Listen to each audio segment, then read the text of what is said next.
And thank you for inviting me to speak to you all here today about open access and about transformational agreements. My name is Alice Wood and I'm the Associate Director for Open Access Business Development at Wiley, and I recently relocated to Melbourne, Australia in order to focus on open access across the Asia Pacific region. Today, I plan to go through some background information about open access and changes we've seen in the landscape over the last 20 or so years that have led us to where we are today, with transformational agreements playing a key role in the transition to a more open future. I'll provide you with some insights we have identified as we have negotiated and implemented and renewed our transformational agreements. And I'll also give some data we've gathered from researchers across the world that demonstrates their experience of open access. I'll finish by sharing some of the services that Wiley provides to authors along every step of their journey with us, and I'll be joining you live at the end of the session for your questions. Though I know many of you are familiar with these, I wanted to start with some quick definitions and look at open science a little bit more broadly. Open access, which will be the main focus of the talk today, relates to the journal article and removes barriers to those who want to read research but may not have access to subscriptions. Open access articles are free to anyone to read, but true open access also goes beyond this and allows for research to be reused and built upon, which drives the pace and strength of global innovation. This was especially apparent during the COVID pandemic, where more research than ever was made openly available. Access to the article is great, but for the true power of openness, we need to go further into the research process. Sharing the data behind research articles, in whatever form that takes, means that researchers can analyse each other's findings, reuse it to inform new developments, and build on it to expand the rate of discovery. And as research becomes more open, the practices surrounding the conducting of research should do too. Supporting researchers with tools to facilitate collaboration and recognising and rewarding them for their work allows authors to focus on enhancing the quality, facilitating trust and accountability in their work. As I said, the primary focus of our talk today will be on the open access part of this, so the journal article. And I'm sure the attendees here today have an excellent understanding of open access already, but I also wanted to make sure that the terminology that I will use today is clear to everybody. So I wanted to quickly touch on the different routes that there are to delivering open access to the research article. So open access refers to the accessibility of the research article, and that can be delivered in multiple ways, which are often described using colours. The two most prominent models of open access are listed here, gold and green. For the most part today, when I talk about open access, I'll be referring to gold open access. And that means that the final published version of the research article is published openly on the publisher or journal website. That openness is immediate and makes the article freely available for all to read. But as I said, just as importantly, it gives users the right to download, reuse and share that content. In order to cover the costs of publishing that was previously primarily funded by subscriptions, an article publication charge is often applied. I should highlight that this isn't always the case. Some journals don't charge APCs at all, but the articles are available as described here, so they're still gold open access journals. And in some journals, particular article types or specific authors might be exempt from the fee that might apply to others. Increasingly, we're seeing that APCs are covered by institutions and funders, and we'll talk more about that later when we talk about transformational agreements. Gold open access articles are published under a Creative Commons license, typically, which gives the rights I just described around the reuse of articles, but it also means that the author of the article retains copyright. There are a couple of different ways that Gold OA is available to researchers. They can publish in an open access journal where all articles are published open access, or they can publish in a hybrid journal and choose to make just their article open. Green OA, on the other hand, delivers open access in a different way.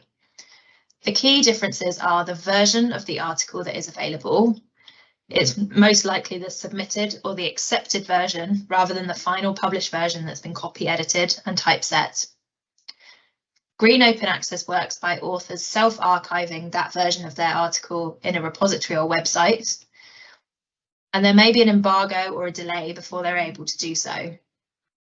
There isn't a fee payable by the author, but that final published version of the article is only available to people with a subscription or access to the journal it's published in. The final version of the article is subject to some copyright restrictions, and the green archived version has some rights associated, but typically not as broad as gold open access.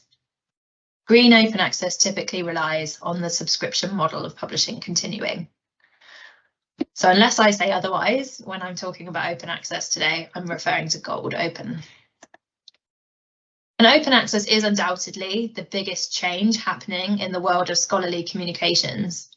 It feels like almost every week there's a new development from publishers, funders, and institutions. And although that pace is a more recent thing, the movement started over 20 years ago when we saw the first major OA initiatives and declarations calling for open access to research output. We can broadly divide the last 20 years into three main phases. Initially, there was the emerging policy landscape and publishers starting to experiment, largely through launching hybrid programs where certain articles are made openly within journals that primarily operate under a subscription model. As we moved into the next decade, we saw OA starting to become more mainstream. This is when Wiley launched our first two fully open access journals back in 2011. During this period, we also see policy focus expand to governments rather than individual funders pushing for OA for just their funded articles. But even after 15 or so years and many notable developments, the pace of change was slow and restricted to certain parts of the world, and the amount of content that was being published openly was somewhere around 15%. So open access advocates and funders that had been pushing for open access for some time started to get frustrated that the transition was taking so long. And we see that from 2017, or especially from 2018, the pace really started to accelerate. We saw the first versions of what would later be known as transformational agreements, and we saw research funders come together in coalitions to present a stronger united front and to have consistent policies.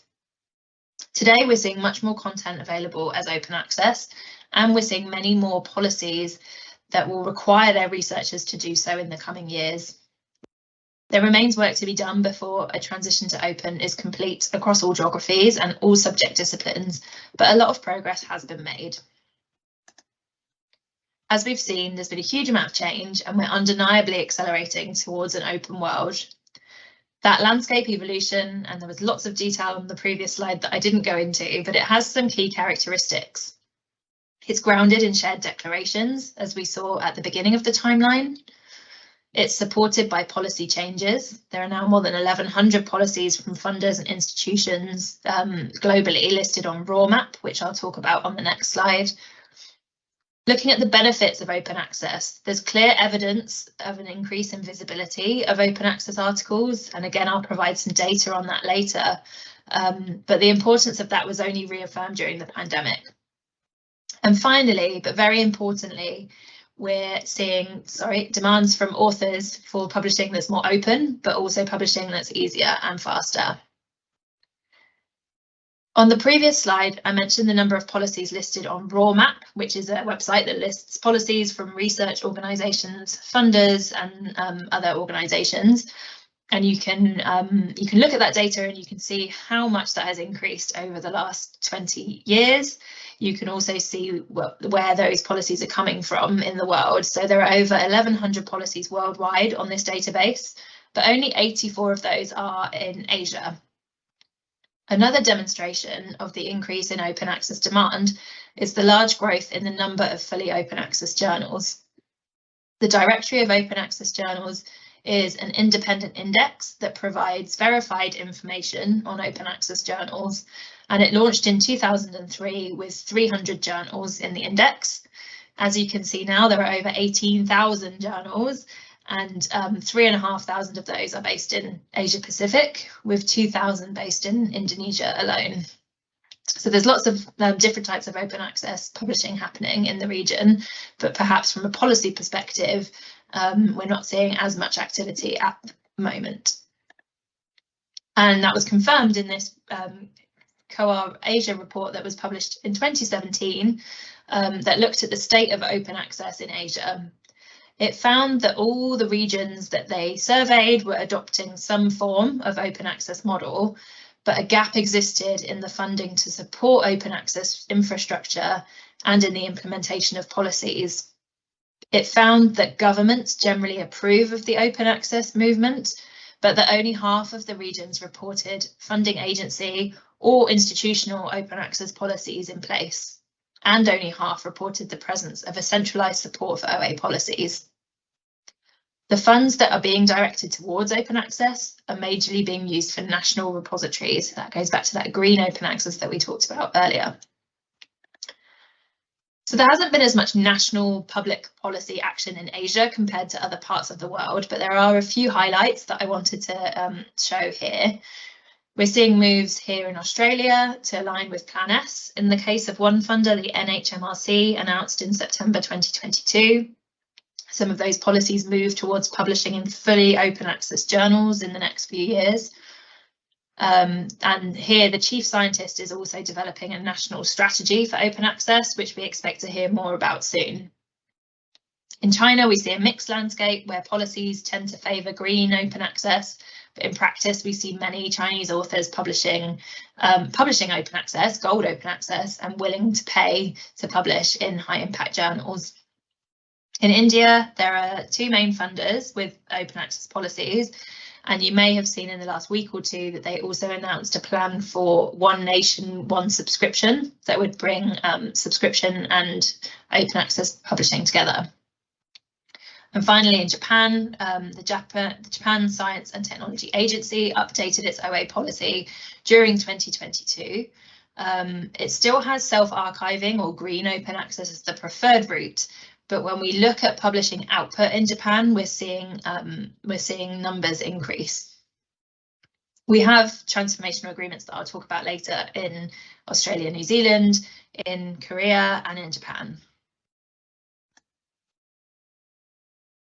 So how about researchers? We regularly do surveys with our researchers to find out what they think about open access and open science and how that changes over time. So today I wanted to share with you the results of the latest survey that we published earlier this year, where we have more than 2,000 respondents, 800 of which were from Asia Pacific region, so around 38%.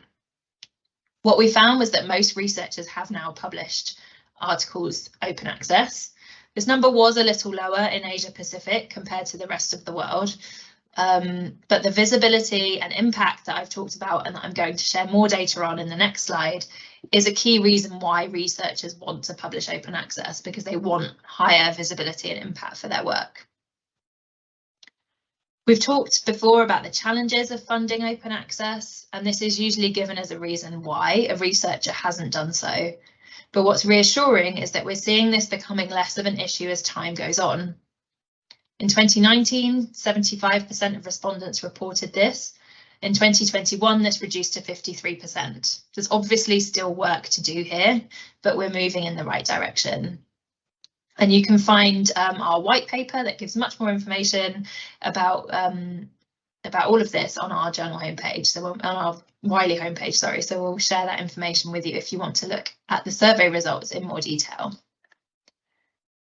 So many authors publish open access because it's a condition of their funder or institution, but we saw earlier how the number of policies has increased over the years, and as a result, we have seen an increase in the amount of content published open access. However, there are other benefits to authors who choose to publish their work open access too. Last year, we published a wide-ranging study looking at open access articles published at Wiley, both in gold and hybrid journals, to see how they compared to articles published under the traditional subscription route. What we found confirmed the anecdotal evidence that we often hear. On average, open access articles were downloaded more than 3 times more than subscription articles, and this is completely as we expected, as there is no longer a paywall restricting who can download. However, downloads don't really show us how that research is being used or who is reading it. So what is very interesting to me is that open access articles attract more citations, which is of course a key measure for many. These numbers are the averages across our portfolios, and they vary across journals and across subject areas. But again, we've published a white paper describing the research that we did here and giving more data and more of a breakdown. So if you're interested in finding out more about the open access advantage, again, we'll share the link with you when we share the slides.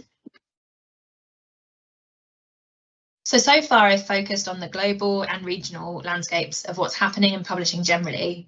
But now I want to focus on how Wiley has adapted to the changes in the landscape to become a leader in the transition to open access.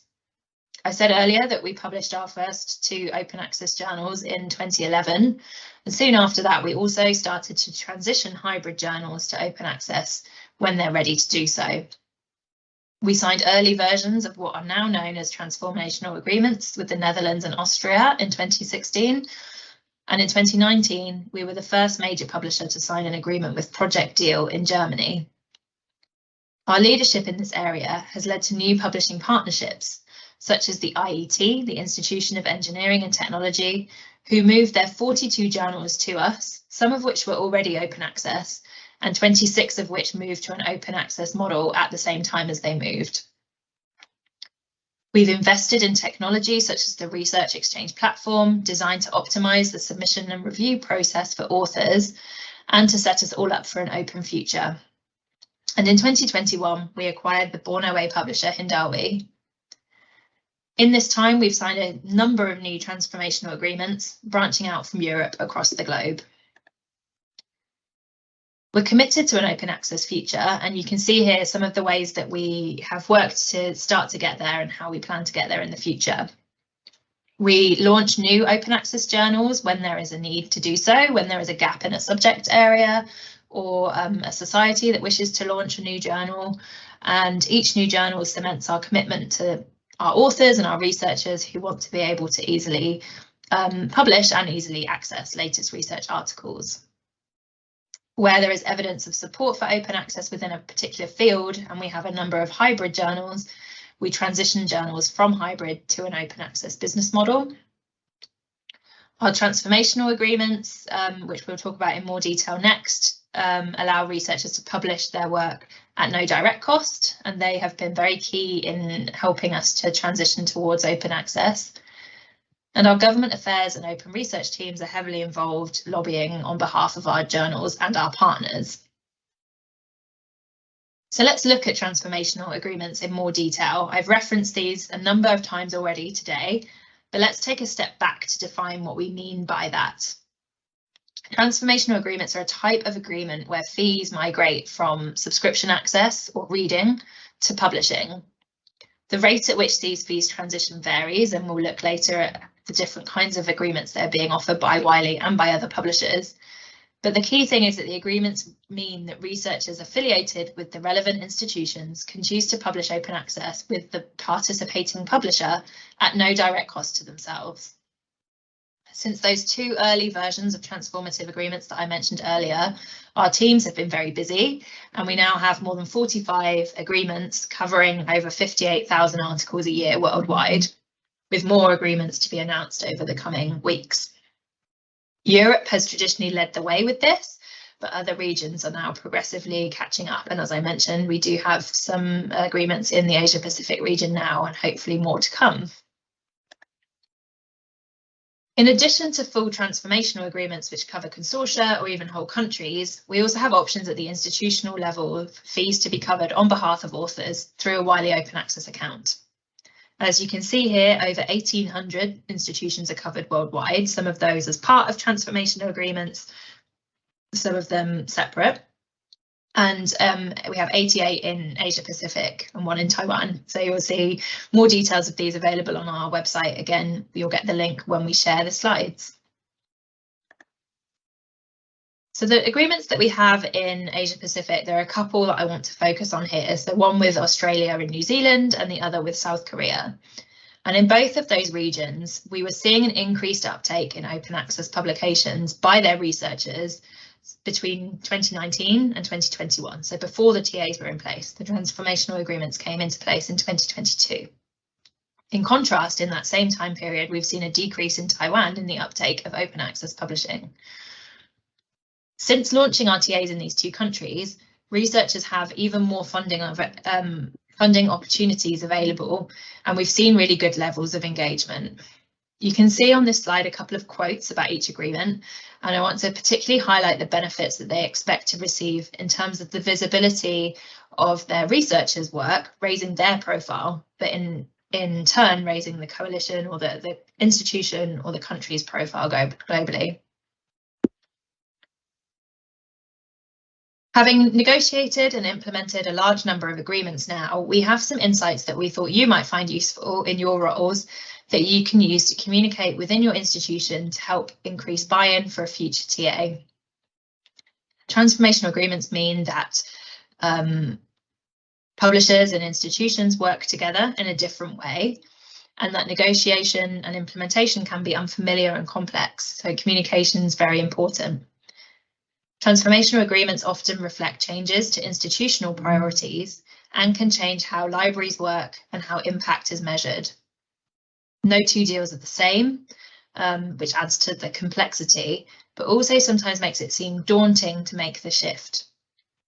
But the strategic goals of most research-focused institutions align with open access practices. We all want greater reach and more positive impact of the research that we produce, and that can be a useful goal to focus on. So understanding, quantifying and communicating these dynamics to stakeholders in your institution can help you drive buy-in and participation that you will need for open access success, and they can be a really useful starting point for opening discussions up around transformational agreements.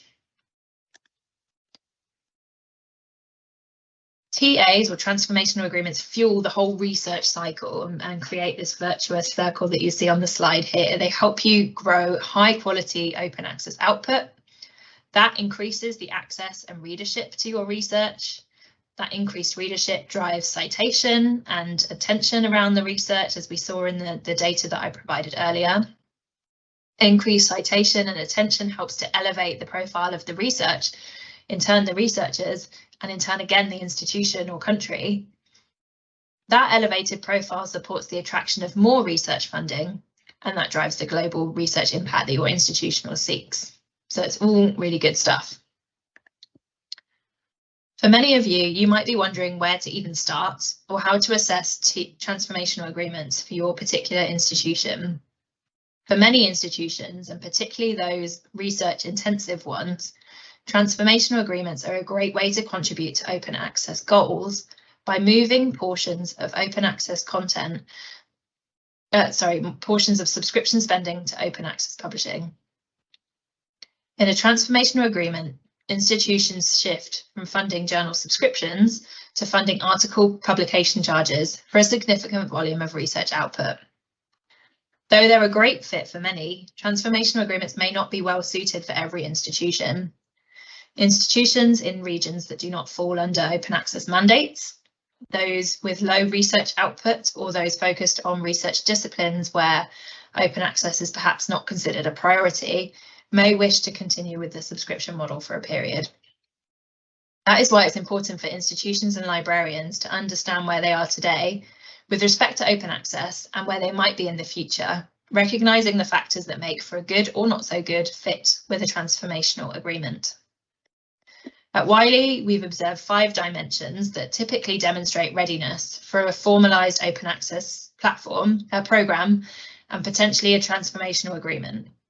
The further you are on the right side of the spectrum that I'm about to show, the better suited your institution may be for a transformational agreement. So we have the 5 dimensions, and we have on the left-hand side those institutions that are in the early stages of readiness. On the right-hand side, we can see what it would look like for an institution in a transformed state. The first dimension refers to the priority that open access presents. An early stage institution or library may philosophically agree with the benefits and the ideals of open access, but they might see it as a movement that doesn't change the way their researchers, library, or the institution operates. On the other hand, institutions that are in a transformed state are usually part of a country, region, consortia, or under internal leadership where widespread change is being driven at a high level via sponsorship and official policy making. In terms of output, institutions on the early stage side of the spectrum typically demonstrate lower publishing output and growth, as research may not be a key focus of the institution.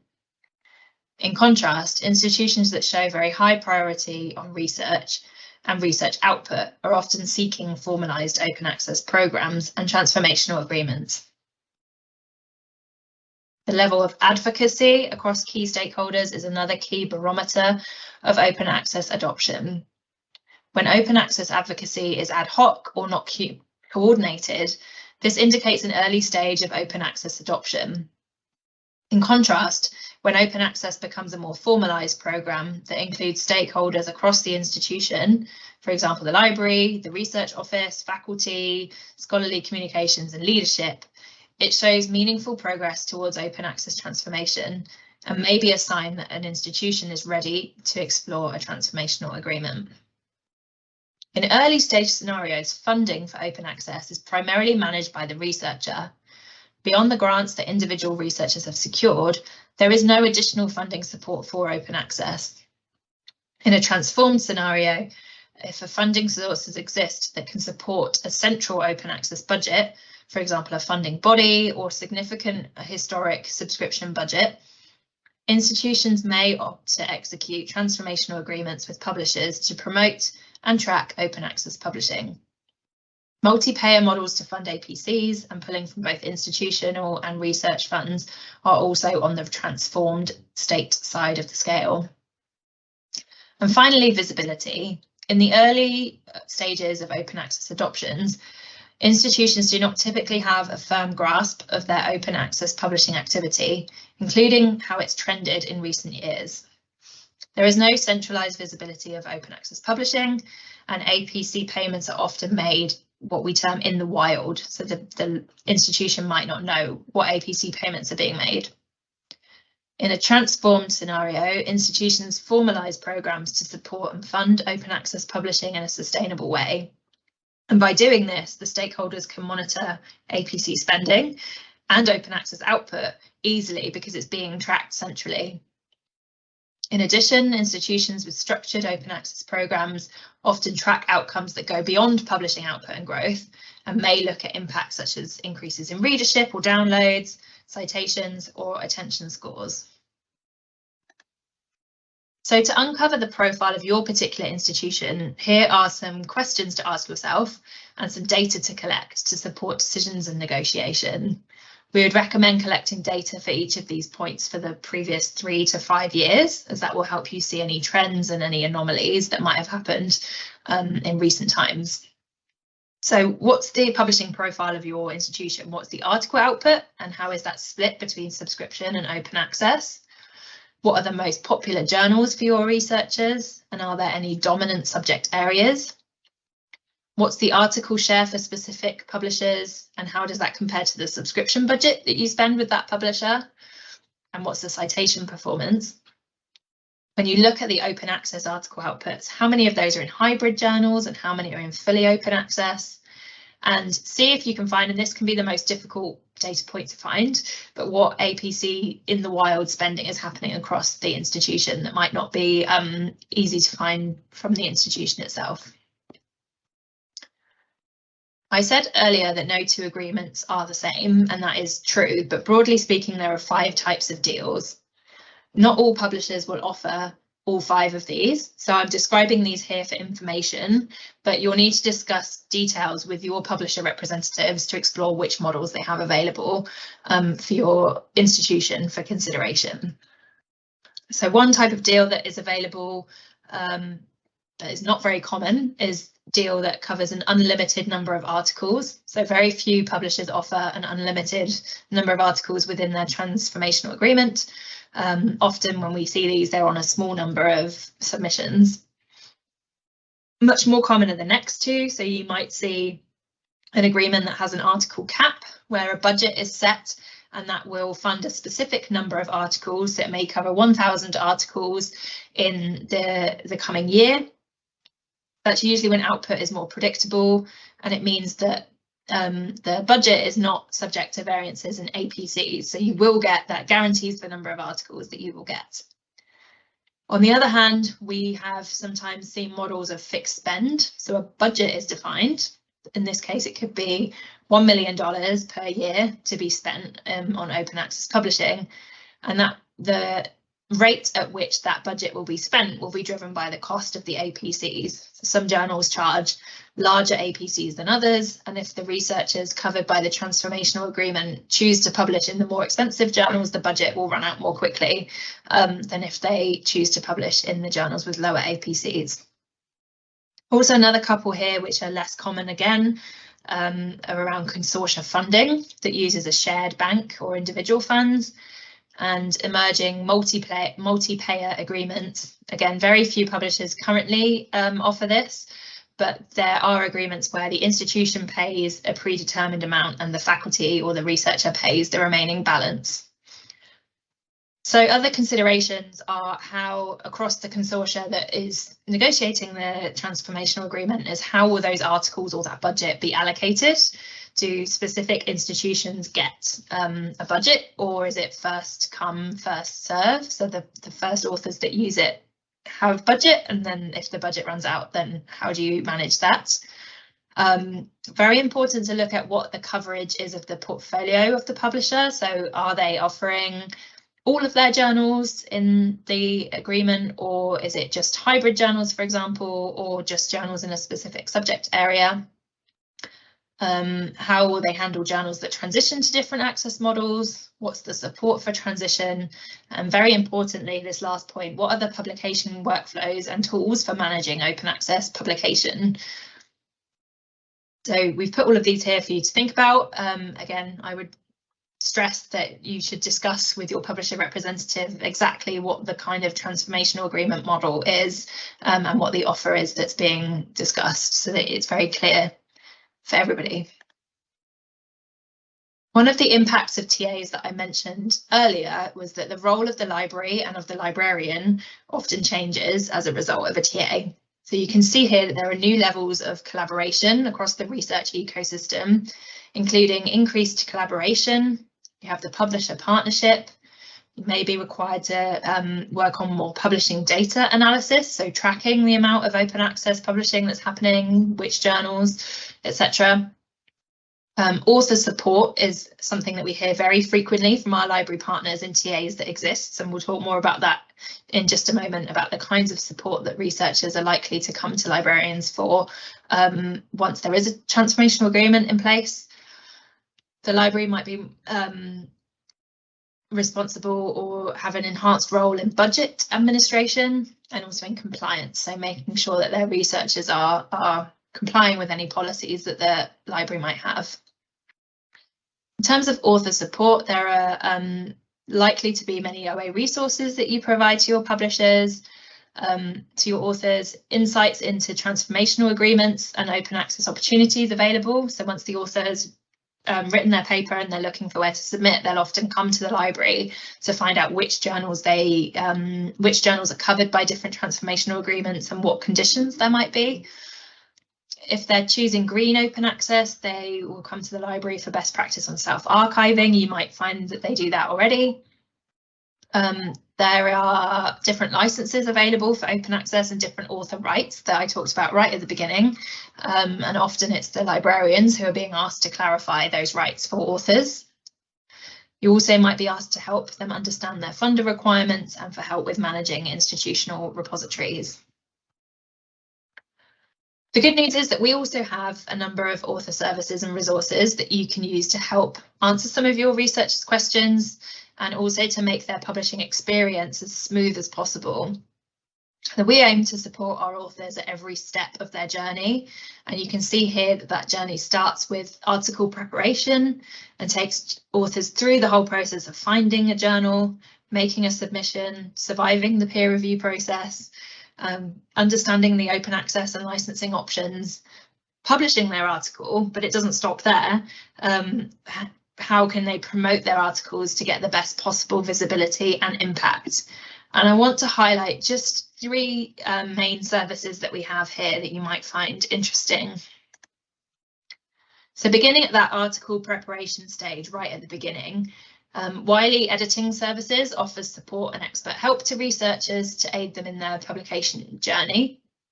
And a majority of the users of this service are non-native speakers of English, a sizable proportion of Chinese speaking. So we have a Wiley Editing Services Chinese language website to guide and support researchers. The service that is popular among authors, with translations and English language editing being the most utilised among its services, and we see that researchers who've used the service before frequently come back to use it again with future articles. So we have a 42% repeat use rate, which shows that those authors are finding it a useful service to use. Once they've written their article and they're ready to submit, one of the initiatives that I think is the most exciting and good developments that we've done is free format submission. And free format submission, we found that research showed that it takes an author on average 14 hours to format their manuscript ready for submission to a journal. So they might have chosen their journal, they find all the formatting requirements, they need to spend time not on the research itself, but on the formatting of the paper. And again, they might then be rejected from that article and from that journal and have to start all over again with different formatting requirements for the next journal on their list. And Wiley authors' top complaint was with the submission process. They're deterred from submitting if there are lengthy and unreasonable formatting requirements. So free format is the solution to this. It gets rid of journal-specific formatting and style requirements for authors, meaning a smoother publishing experience. It also makes manuscript transfer between journals easier, as streamlining the process can make resubmission easier. It ensures that manuscripts can still be read and understood by editors and reviewers, so there are some requirements there, but they're much easier to put into place. And it preserves essential integrity requirements. So there must be conflict of interest disclosures, there must still be an ethics statement, and where appropriate, there are patient consent statements. So it doesn't do away with the really important parts of formatting, but it does away with the bits that just aren't necessary and that take lots of time. More than 600 of our journals have opted into free format submission, and as you can see from the quotes on this slide, our authors are really happy about it. They're really excited to see that they don't have to spend time or waste time formatting their paper for submitting to the journal. And finally, I talked already about Wiley Editing Services and how it can help with article preparation. Now I want to highlight to you the services that they provide at the other end of the journey once the article has been accepted. And promotion of articles further increases their visibility and in turn their impact. As you can see on this slide, there are many different options for article promotion, including video creation, conference poster creation, cover images, infographics, lay summaries, all sorts of different services. And there's a really proven impact of how this can help increase the visibility. So articles with a video, for example, have much higher altmetric scores. Altmetric is looking at the online attention that an article gets. So people are much more likely to talk about the article on social media, for example, if there's video associated with it.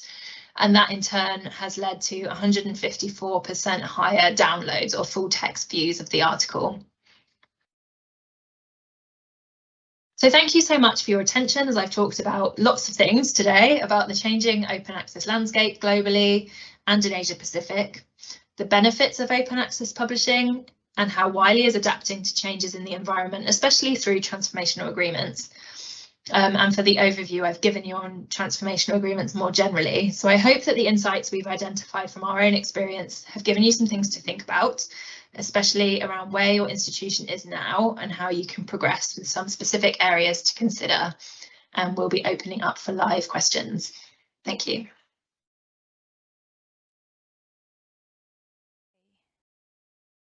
Okay, thank you, Alice, for the great talk. And I do have a question. When you talk about the India advocacy, one nation, one subscription, and from your publisher side, you probably will optimize the cost as your most, And how will you estimate the cost? Will the cost increase or save? And what's your opinion? Yeah, I can't comment on the specific costs of what we think will happen in India. That's a new development for the One Nation, One Subscription, and there are teams that will be looking at that. When we look at transformational agreements, the things that we look at are the current spend that the institution has on subscriptions, and the current spend that they have on open access, and we then negotiate from there. Sorry, somebody, please mute the other. Okay, just go on. Yeah, I'm just unmuted. I think everybody got muted, so now I'm unmuted again. I'm sorry. Yeah, so no information on India specifically yet, but the way that we look at other countries is to look at how much is being spent on subscriptions and how much is being spent on open access, and that's where that in the wild spend is quite important to understand, and that forms the basis of most of our transformational agreements to see what's currently being spent and how that translates into the number of articles that are being published from that particular customer. And that's where we can work out how to move some of that money from subscription to open access in order to allow more articles to be published openly. Okay, and is there any question about Alice's talk? Okay, here comes two. And can you see it? Oh, okay, sorry. We'll move the text on.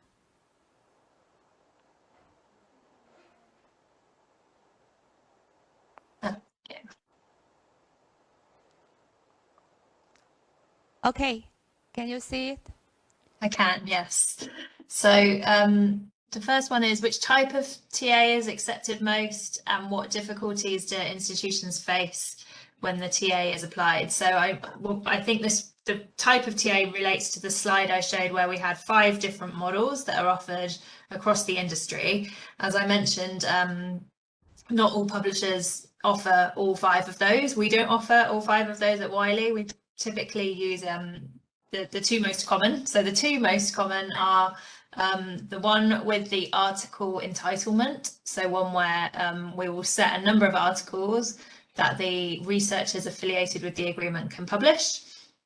And the other one is where there is a set budget. So it might be $1 million, as I said in the presentation, and that will cover a different number of articles depending on which journals the authors choose to publish it. And if they publish in a journal with a higher APC, the budget will be used more quickly than if they publish in journals with a lower APC. So one of the difficulties that institutions face, I guess, is helping their authors to understand, their researchers to understand which journals are covered by the agreement.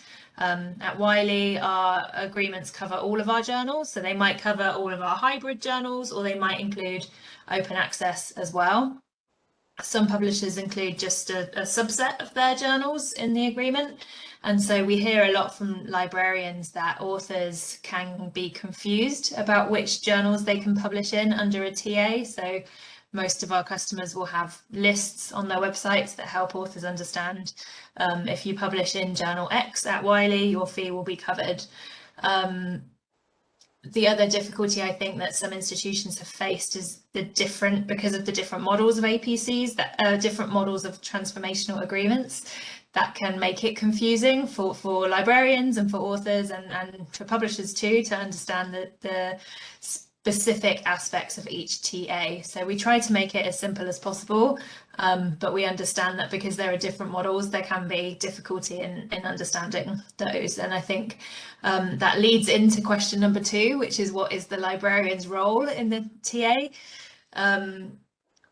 Once the TA has been agreed, the librarian's role is really to help the researchers at that institution understand the agreement and to make the most of the agreement. So we all want our agreements to be used. If you have 1,000 articles as part of your entitlement, we really want 1,000 articles to be published. We don't want 500 to be published and then we've wasted some of the agreement by not using it. So librarians are really important stakeholders in making the agreements a success, and they do that by helping the researchers at their institutions understand and publish in those journals.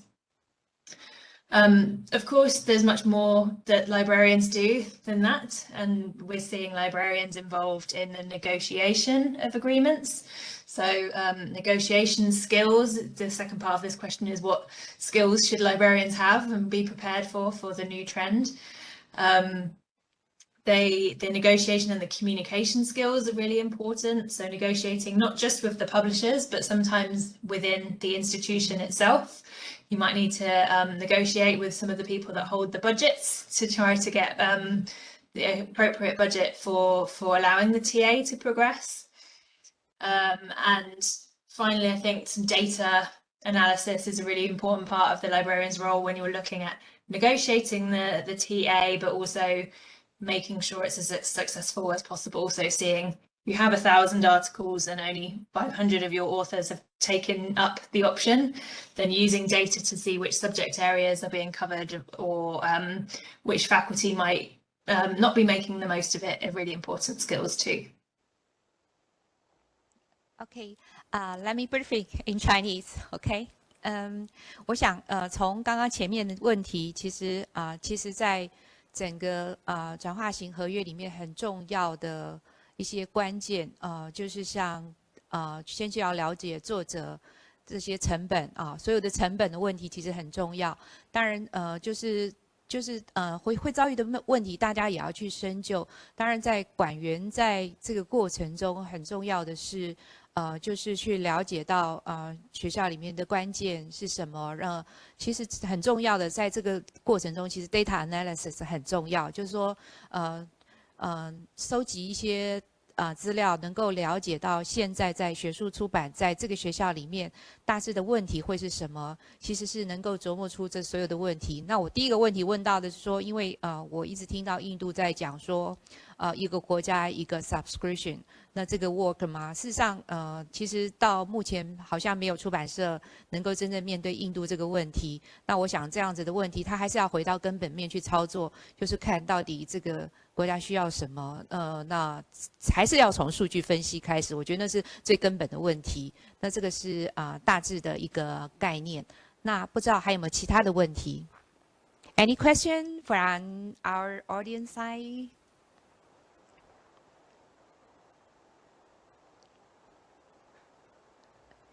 Yeah, I think transformative agreement is brand new here. But in Wiley's model, it's you need more funding base. So everybody are thinking digest about that. Yeah, the money is always a big issue for here. Okay. Yes, I understand that, and I think especially at the moment, lots of parts of the world are facing financial difficulties. I think the best advice I could give you, not just with Wiley, but with any publisher, is to talk to your representative and see maybe that there's, don't assume that it's going to cost a certain amount. I think every deal is slightly different, and I would say if you speak to your publisher representative, they can really help you understand what the costs would be and whether that's something that can be done at the moment or needs to wait another year or 2 years or 3 years, however long that might be. OK， 所以钱是最大的问题，还是可以跟出版社讨论。我觉得这个是毋庸置疑的，因为我觉得到目前为止，其实没有出版社说那个转型化合约一定是什么样。但是我现在觉得大家不加入，可能我们以后就会失去发言权这是大致目前的一个概念。So, okay, it seems that, yeah, no problem here so far. Some ladies say that. So okay, that's the talk today. So we thank you, Alice from Australia. And yes, thank you very much for inviting me, and we'll share. I know somebody asked about sharing the slides. We'll share a copy of those with the group. Yeah. Okay, please share it with us. So everybody just give Alice a big hand. So thank you very much. Okay. Yeah, my pleasure. Thank you. Bye.